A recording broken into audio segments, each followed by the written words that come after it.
বিশ্বনবী রাহমাতুল লিল আলামিন ডেকে বলেন, রে উবাই ইবনে কাব, একটু কোরআন শরীফ তেলাওয়াত করে তুমি আমাকে শোনাও।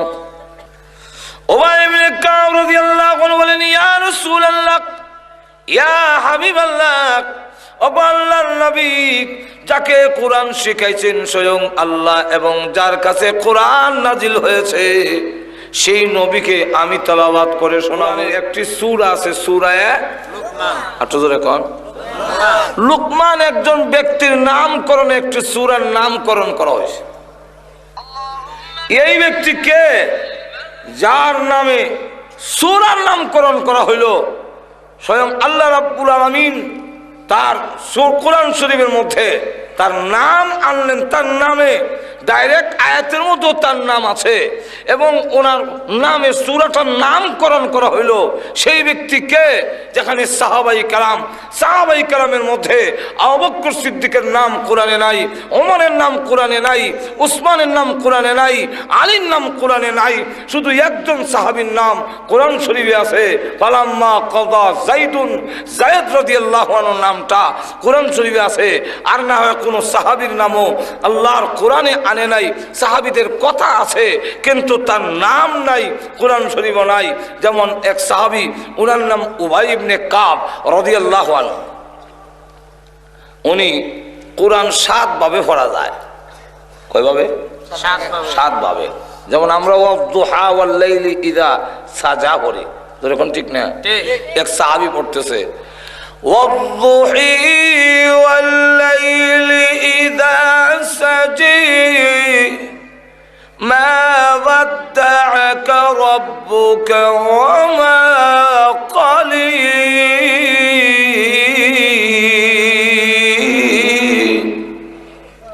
এই সাহাবীকে রাসূলের দরবারে ধরে নেওয়া হইল, ইয়া হুজুর বেটা ওয়াদুহি করে। রাসূল কো ছেড়ে দাও, জিবরাইল আমারে দুহি হইরাও শুনাইছে। তো 7 ভাবে যে কোরআন শরীফ নাজিল হয়েছে, এই 7 কারি সাহেবের মধ্যে একজনের নাম হলো উবাই ইবনে কাব। ওনার ফরা খুব সুন্দর ছিল। আল্লাহর নবী সাহেব রাহমাতুল লিল আলামিন ডেকে বলেন, রে উবাই ইবনে কাব, একটু কোরআন শরীফ তেলাওয়াত করে তুমি আমাকে শোনাও। উবাই ইবনে কাব রাদিয়াল্লাহু আনহু বলেন, ইয়া রাসূলুল্লাহ, ইয়া হাবিবাল্লাহ, ও আল্লাহর নবী, যাকে কোরআন শিখাইছেন স্বয়ং আল্লাহ এবং যার কাছে কোরআন নাজিল হয়েছে সেই নবীকে আমি তেলাওয়াত করে শোনাবো। অক্ষমতা প্রকাশ করলেন, হুজুর আমি আপনারও শুনাইতাম। আল্লাহর নবী বলেন, উবাই, কোরআন শরীফ তেলাওয়াত করে আমাকে শোনাও। উবাই ইবনে কাব আবারও অক্ষমতা প্রকাশ করলেন। এইভাবে 1 বার 2 বার 3 বার বলার পরে আল্লাহর নবী বলেন, রে উবাই ইবনে কাব, মহান আল্লাহ বলেছেন তোমার কাছ থেকে তেলাওয়াত শোনার জন্য। উবাই ইবনে কাব রাদিয়াল্লাহু আনহু বলেন, ইয়া রাসূলুল্লাহ, ইয়া হাবিবাল্লাহ, আল্লাহর নবী গো, আল্লাহ যে আমার পড়াশোনার জন্য বলছেন, আমার নামটা আল্লাহ কইছেননি। একটু জোরে কোন না সুবহানাল্লাহ। আল্লাহর নবী উবাই ইবনে কাব, আল্লাহ তোমার নাম ধরে বলেছেন তোমার কাছ থেকে পড়াশোনার জন্য। উবাই ইবনে কাব রাদিয়াল্লাহু আনহু বলেন, আনন্দে আত্মহারা হয়ে গেলেন। আমার আর কিছু পাওয়ার চাওয়ার নাই, মহান আল্লাহ যে আমার মতো গোলামের নাম উচ্চারণ করেছে, আমার জীবন সার্থক হয়ে গেছে। কিন্তু কোরআনের আয়াতে ওনার নাম নাই। হযরত জাফর রাদিয়াল্লাহু আনহু, ওনাকে রাসূল বলেন, ও জাফর, তোমার ভিতরে নাকি 4টা গুণ আছে, যেই গুণগুলো আল্লাহর পছন্দ। কি? জাফর রাদিয়াল্লাহু আনহু, আল্লাহর নবী, আমার গুণগুলো কারো কাছে বলি নাই, আপনি জানলেন কিভাবে আমার গুণগুলো? আল্লাহর নবী বলেন, জাফর রে, মহান আল্লাহ তোমার গুণগুলো আমাকে জানাইয়া দিয়েছে।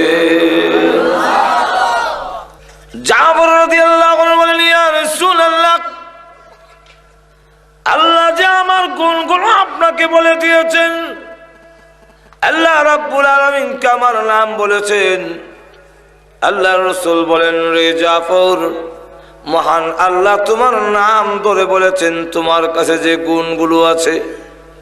হযরত জাফর আনন্দে আত্মহারা হয়ে গেলেন, মহান আল্লাহ যে আমার মতো গোলামের নাম উচ্চারণ করেছে। নাম নাই, তাহলে এবার আসুন ওই লোকটাকে যার নামে সূরায় নামকরণ করা হল, সেই মহান ব্যক্তিকে আল্লাহর কাছে এত সম্মানী। আল্লাহ রাব্বুল আলামিন উনি নিজে, ওনার কথা বড় ওজনদার, ওনার কথার অনেক লোড আছে, কিন্তু এরপরে কারো কাছ থেকে কর্জা, কারো নসিহত আল্লাহ কর্জা করে নেওয়ার কোনো দরকার নাই। কিন্তু লোকমানে হাকিম তার ছেলেকেই লক্ষ্য করে যেই নসিহত করেছিলেন, আল্লাহর কাছে এত পছন্দনীয় যে মহান আল্লাহ রাব্বুল আলামিন তার নসিহতগুলো গ্রহণ করে কোরআনের আয়াত বানাইয়া বিশ্ব নবীর কাছে ওইগুলো নাজিল করেছে। লুকমানে হাকিম তার ছেলেকে যা নসিহত করেছিলেন, সেই নসিহতগুলো দেখা গেছে যে আল্লাহ রাব্বুল আলামিন কোরআনের আয়াত বানায়া বিশ্ব নবীর কাছে নাজিল করেছেন। আল্লাহর কথার তো কত দাম, কেউ কাছ থেকে তো আল্লাহ কর্জা হয়ে নেওয়ার দরকার নাই। এই লোকটার কত সম্মান, যে কত মর্যাদা, তার কথাগুলো মহান আল্লাহর কোরআনে কালামের ভিতরে জায়গা পাইলেছে। একটু জোরে কর না। আল্লাহ নবী বিশ্ব নবী উল্লেখ করেছেন, অথচ তিনি ছিলেন কালো। ওই লোকটা এমন কালো, হাসি তার মতো কালো লোক হয় না, নাকের সেন্টার ঠিক নাই, ঠোঁট মোড়া, ফাওয়ার মধ্যে রেল লাইনের মতো ভাড়া, আবার গোলাম বাড়িও, তাহলে কোনো দিক থেকে তার কোনো ভালো কোয়ালিটি নাই। এত সম্মান আর ইজ্জত। আল্লাহর নবী বিশ্বনবী রাহমাতুল লিল আলামিন বলেন, তিন কালোকে আল্লাহ শ্রেষ্ঠত্ব দান করেছেন, সম্মান দিয়েছেন। এর মধ্যে এক কালোর নাম হলো লুকমানে হাকিম। লুকমানে হাকিম হলো এক কালা। এই কালা এত ইজ্জত, এত সম্মান, ফেরেশতারা তাকে সম্মান দেয়, গাছে মাছে তাকে সম্মান দেয়। এত ইজ্জত আর সম্মান কেন? আল্লাহর নবী বলেন, তিনজন কালোকে যে সম্মান দিয়েছেন, এর মধ্যে একজন হলো লোকমানে হাকিম, দুই নম্বর আরেকজন হলো হযরত বিলাল। দেখতে কালো, মক্কার লোকেরা বলে কালা কাওয়া, কালা কাওয়া বলে আখ্যায়িত করে। আর বলে বাদাইম্মার ঘরের বাদাইম্মা, গোলামের ঘরের গোলাম, বাফো গোলাম সেও গোলাম, সেও বাদাইম্মা, তার বাফো বাদাইম্মা। বাড়ি হইল আফ্রিকা, তাকে এসব মক্কায়, তার কি দাম আছে, কি ইজ্জত আছে। আল্লাহর নবী বলেন, আমার কালো বিলালের এত ইজ্জত, কিয়ামতের কঠিন ময়দানে আল্লাহ যখন আমাকে হুকুম দিবেন জান্নাতের গেটটা খুলে দেওয়ার জন্য, কারণ জান্নাতের চাবি আমি বিশ্ব নবীর হাতে থাকবে। জান্নাতের গেটটা খুলে দেওয়ার জন্য আল্লাহ যখন আমাকে হুকুম দিবেন, আর আমি ওই চাবি লইয়া উঠে যখন আরোহণ করব, তখন দেখা যাবে যে আল্লাহ ডাকবেন, ওগো নবীজি আপনার কালো বিলাল কই? কালো বিলালের কি দরকার?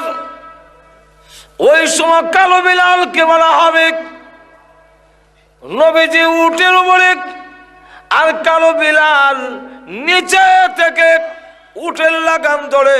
আল্লাহর নবী বিশ্বনবী রাহমাতুল লিল আলামিন যে জানায়া দিয়েছেন, ওই কিয়ামতের কঠিন ময়দানে আল্লাহর নবী বিশ্বনবী রাহমাতুল লিল আলামিন বলেন, আমার ডান পাশে থাকবে বাম পাশে থাকবে ওমর, আর বিলাল তুমি নিচে থেকে উটের লাগাম ধরে ধরে আল্লাহর তৈরি জান্নাতের ভিতরে আমার সাথে তুমি ঢুকবে।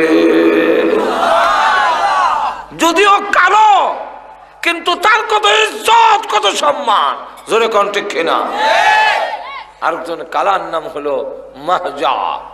তিনি উমরের আজাদকৃত গোলাম ছিলেন, কিন্তু আল্লাহ রাসূল বলেন, মা যার এত ইজ্জত আর সম্মান, জান্নাতের মাঝখান দরজা থেকে তা আহ্বান করা হবে। তাহলে এখন চিন্তা করেন, এত সম্মানী হযরত লোকমান, কেন? একদিন তিনি হাজার হাজার মানুষের সামনে ওয়াজ করতেছেন, আর সকলেই বড় ইজ্জতের সাথে সম্মানের সাথে তার কথাগুলো শুনতেছেন। তার কথাগুলো কত ওজন, কত লোড, যে আল্লাহ রাব্বুল আলামিন তার কথাগুলো গ্রহণ করে কোরআনে আনছেন। তো এক লোক দাঁড়ায় গেছে মাহফিলের মাঝখান থেকে, দাঁড়ায় কয় যে আমি একটা প্রশ্ন করতে চাইছিলাম, সাহস পাই না, ভয় করে, আবার না কইলেও আমার মন শান্তি হইতেছে না। আপনি অনুমতি দিলে আমি একটা প্রশ্ন করতে চাই। জিজ্ঞাসা করে যে কি বলো? এক লোকমান আমার সাথে ছাগল রাখতো, বকরি চড়াইতো, ঠিক দেখতে আপনার মতোই, না হই মনই, হ্যাঁ সেন্টার ঠিক নেই, টুট মুডা, ফায়ার মধ্যে রেল লাইনের মতো ভাড়া, এই মনুই বাটি বুটি, এই মনুই ফ্যাট বড়, এখন আপনার মতোই দেখতে, কিন্তু আপনি সেই বকরির রাখাল, ছাগলের রাখাল, এটা কইতাম কেমনে? এটা তো সাহস পাই না। তাই আমি আপনাকে জিজ্ঞাসা করতে চাই। যেই মাত্র কথা বললেন, লোকমান হাকিম বলেন, আমি সেই লোক যিনি তোমার সাথে মাঠে বকরি চড়াইতাম। কারণ আল্লাহওয়ালারা তার পিছনের ইতিহাস স্বীকার করতে একটুকু দ্বিধাবোধ করে না। পিছনের কথা যারা ভুলে যায়, তারা আল্লাহর শুকুর আদায় করতে পারে না। আর সত্যিকার আল্লাহর বান্দা যারা, তারা তার পিছনের কথা স্বীকার করে বলে, এই নিয়ামত আমার আল্লাহর দেওয়া। জোরে কোন কার দেওয়া?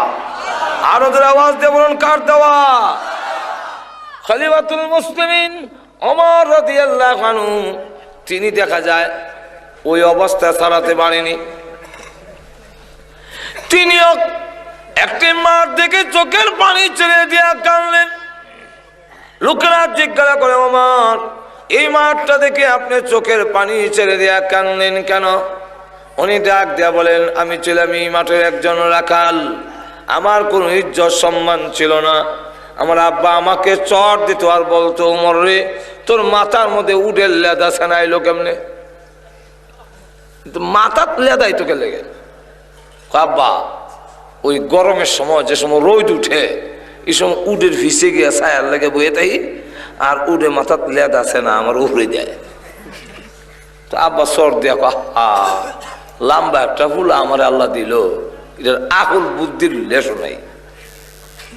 উডের ভিসে বলে যে তোর লেদা দেবো, সেনা দেবো, এ তো বুঝোস না। হ্যাঁ, ঠিক। হযরত বলেন, আমি ছিলাম এই মাটির বকরির রাখাল, আমার কোন ইজ্জত সম্মান ছিল না। আজকে মাঠটা দেখে কান্দি, খোদা গো, কত ইজ্জত দিয়েছো, কত সম্মান দিয়েছো, আমি এখন বকরির রাখাল না, আমি এখন উটের রাখাল না, আমি আমিরুল মুমিনিন, আমি খলিফাতুল মুসলিমিন।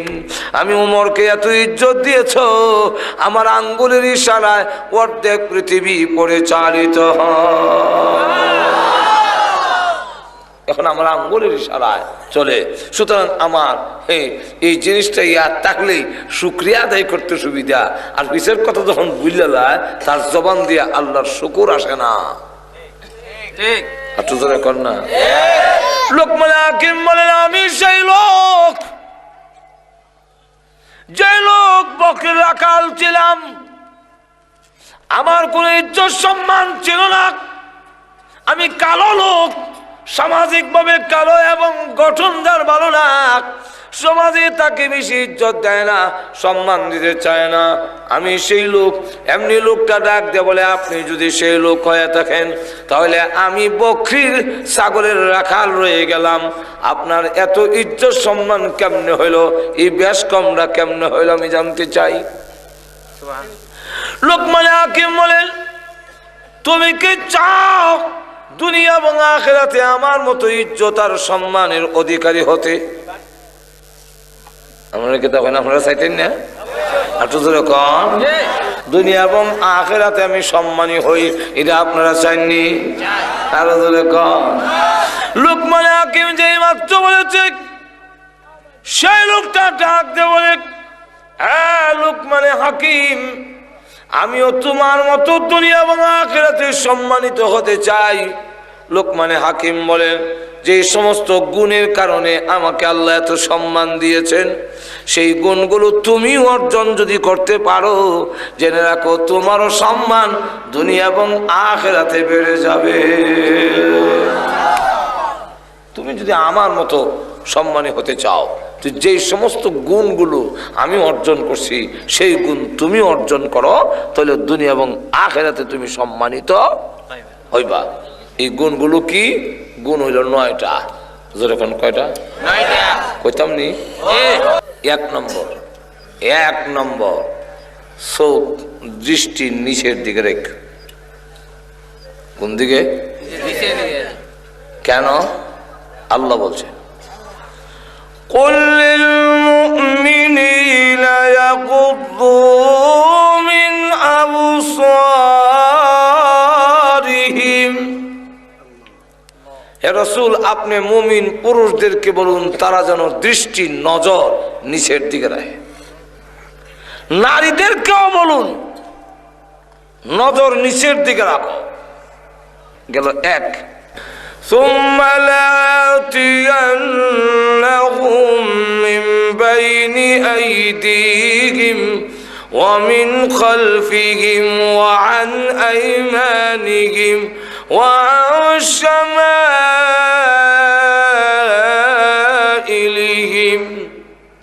শয়তান কর সামনে পিছনে ডাইনে বামে চতুর্দিকে জাল হত্যা তোমার জাহান্নামে না নিয়ে ছাড়তাম না।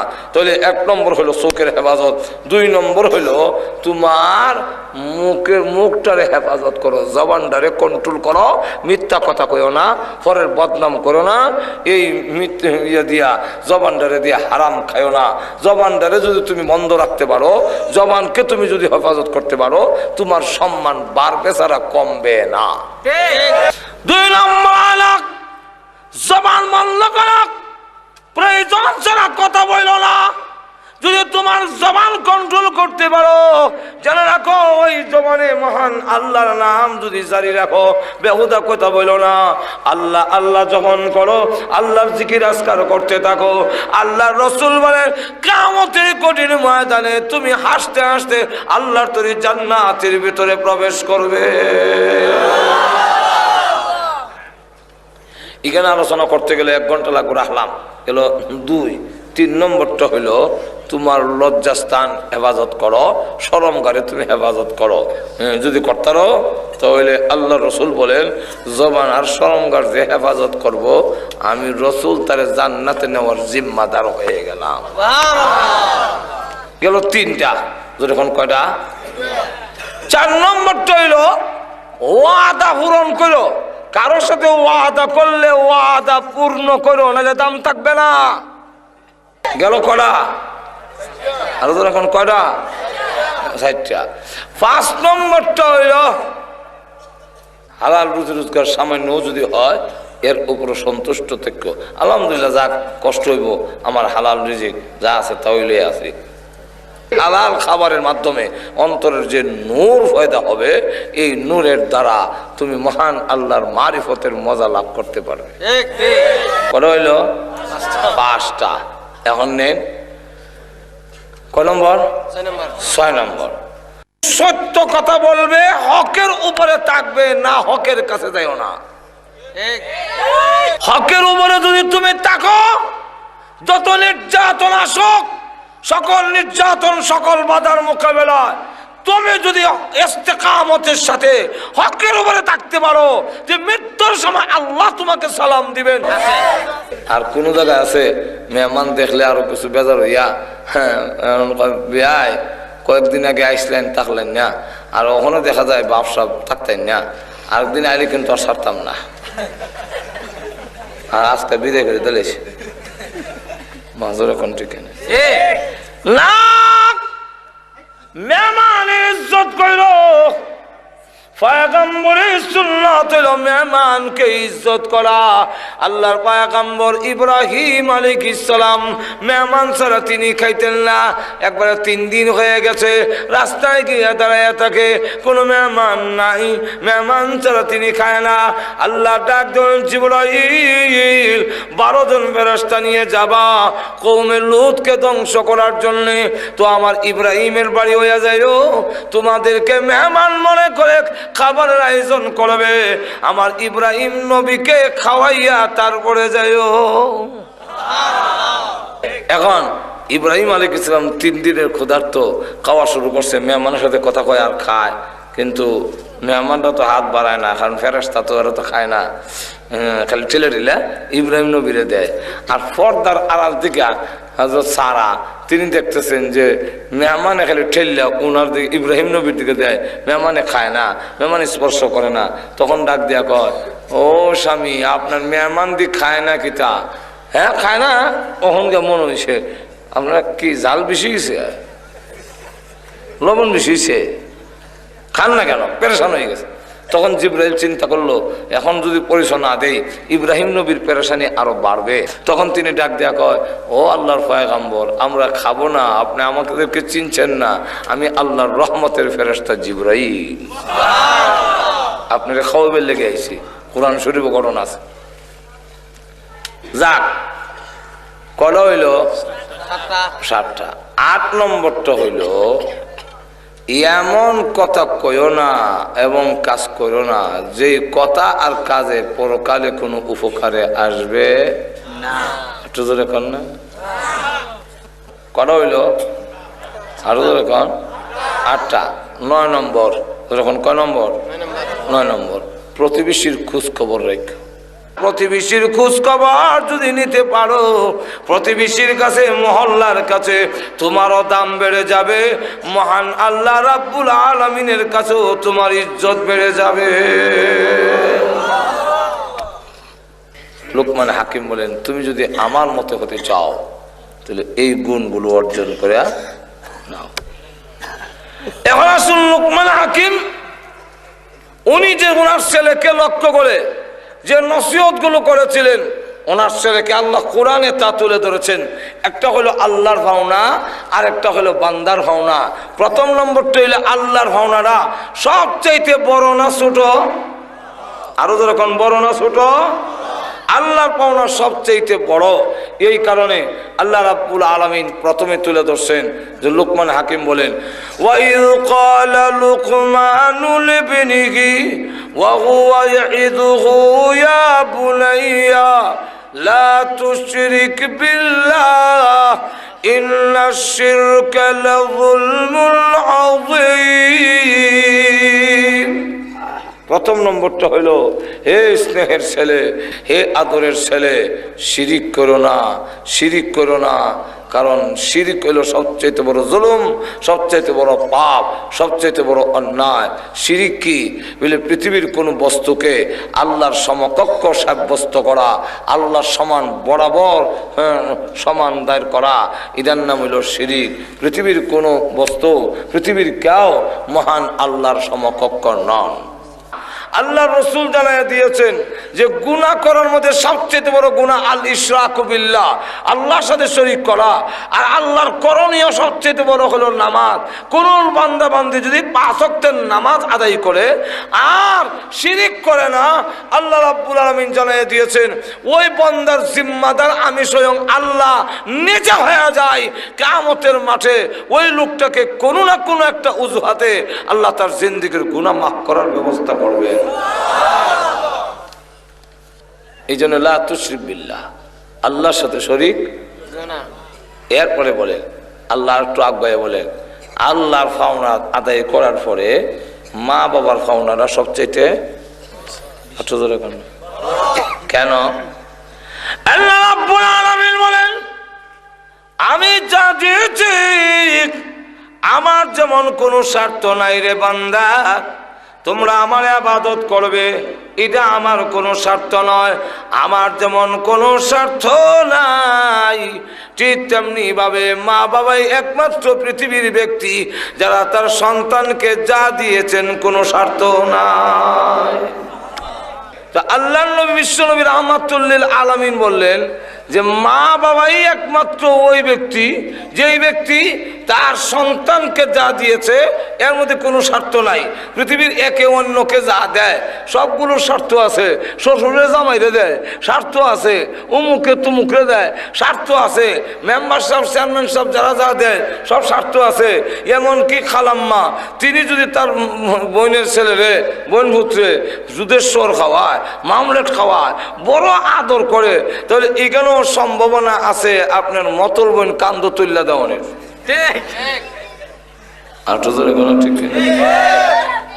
আর মা বাবা যা দিয়েছেন কোনো স্বার্থ নাই। আমাদের সমাজের কিছু লোক আছে এরা বউর কাছে মুড়ি দিয়ে গেছে না, বউ যেমনি কয় এমনি, কিন্তু বউর কথায় যে সব জায়গায় চললে লস হওয়ার সম্ভাবনা আর তো এখন না আসেনি। যা টাকা ফাটায় বউর নামে ফাটায়, এক টাকাও অন্য মা বাবার নামে ফাটাইতে পারে না, আর কোনো খোঁজখবরও নিতে দেয় না।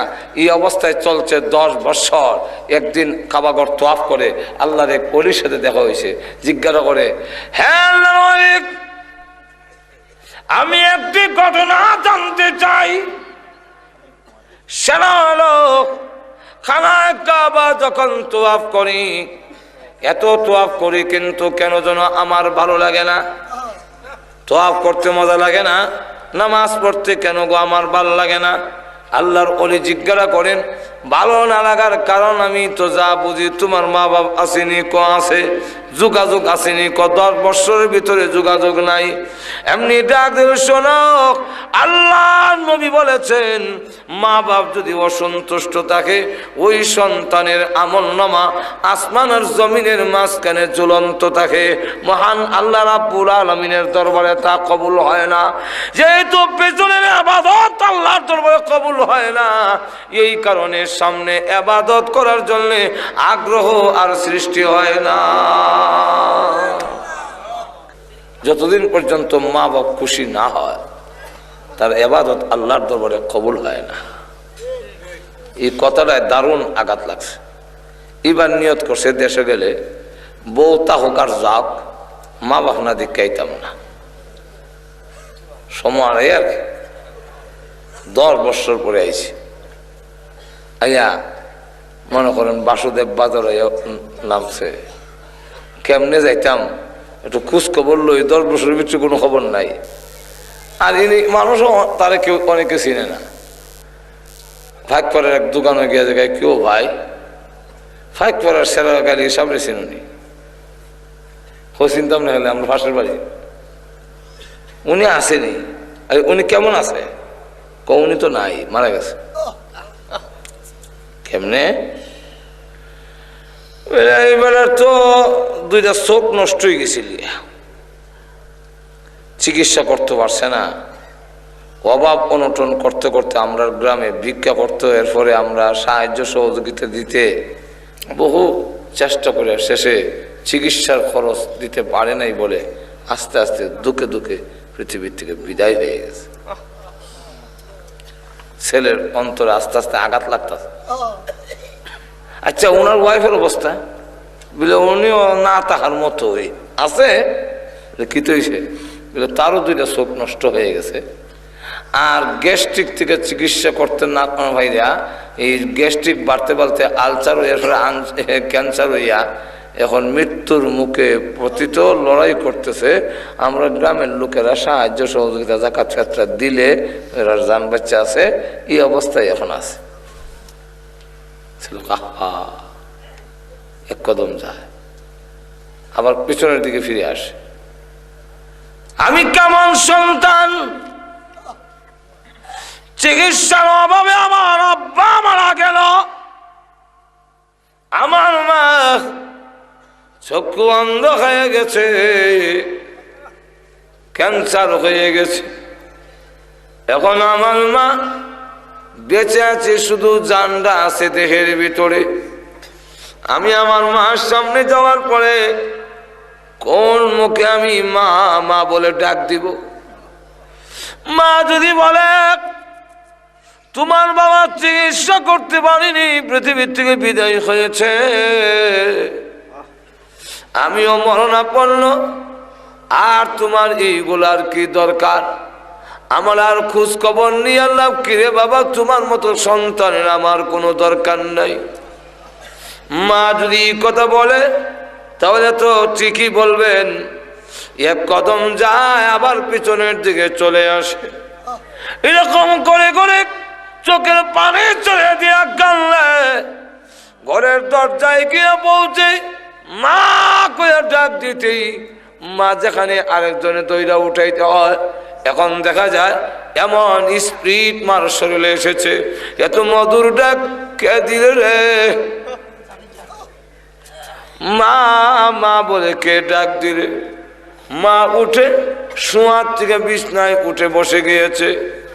আমি বুঝেছি পরিচয় দিতে হয় নাই, আওয়াজে বুঝে পেরেছি, আমি বুঝতে পেরেছি তুই আমার সন্তান। আমি চোখে দেখি না, আয় আমার বুকে আয়। দুইটা সামনে যখন বাড়িয়ে দিয়েছে সন্তানকে বুকে জড়ায় ধরার জন্যে, এমনি সন্তানকে বুকে জড়াইয়া চোখের পানি ছেড়ে দিয়া যখন মা কান্দে, ছেলে এবার জিজ্ঞাসা করে মা গো, আমি এক কুলাঙ্গার সন্তান, আমি আমার বাবার খোঁজ খবর নিতে পারি নাই, চিকিৎসা করতে পারলো না। ও মা, আমি আমার মার খবর নিলাম না, মা ও মরণা পড়লো। এখন আমি মা, একবারও যে তুমি বললে না যে না তোমার মতো সন্তানের কোনো দরকার নাই, বরং আমাকে বুকে জড়ায় ধরলে আর বলতেছো আমি চোখে দেখি না, আমি হাত দিয়ে দেখবো তুই আমার সন্তান কত বড় ঈশ্বর। ও মা, একবারও দিয়ে বললেন না কেন? মা ডাক দিয়া বলে না বলার কারণ হইল আমি মা তোমাকে গর্ভে রেখেছি, দুধ খাওয়াইছি, পেশাব পায়খানা করেছি, কোনো কিছু পাওয়ার আশায় করি নাই রে বাবা, মা হিসাবে তা করেছি। এই কারণে আল্লাহ রসুল বলেন মা বাবার পাওনা সারা জীবন পরিশোধ করলেও তোমার শেষ হবে না। তাহলে এতে বোঝা যায় মা বাবা তার সন্তানকে যা দিয়েছেন সম্পূর্ণ দিয়েছেন একমাত্র নিঃস্বার্থভাবে। আরো ধরে কোন ঠিক? তাহলে এই জন্যে আল্লাহ রাব্বুল আলামিন তার হুকুমের পরে মা বাবার কথা তুলে ধরছেন। আমরা যুবক ভাইদেরকে বলবো মা বাবার খেদমত করতে রাজি আছেন তো? আরো যখন রাজি আছেন? আর আল্লাহর পাওনা হইল সবচেয়ে বড় পাওনা নামাজ আদায় করা, এটা হইলো আল্লাহর সবচেয়ে বড় পাওনা।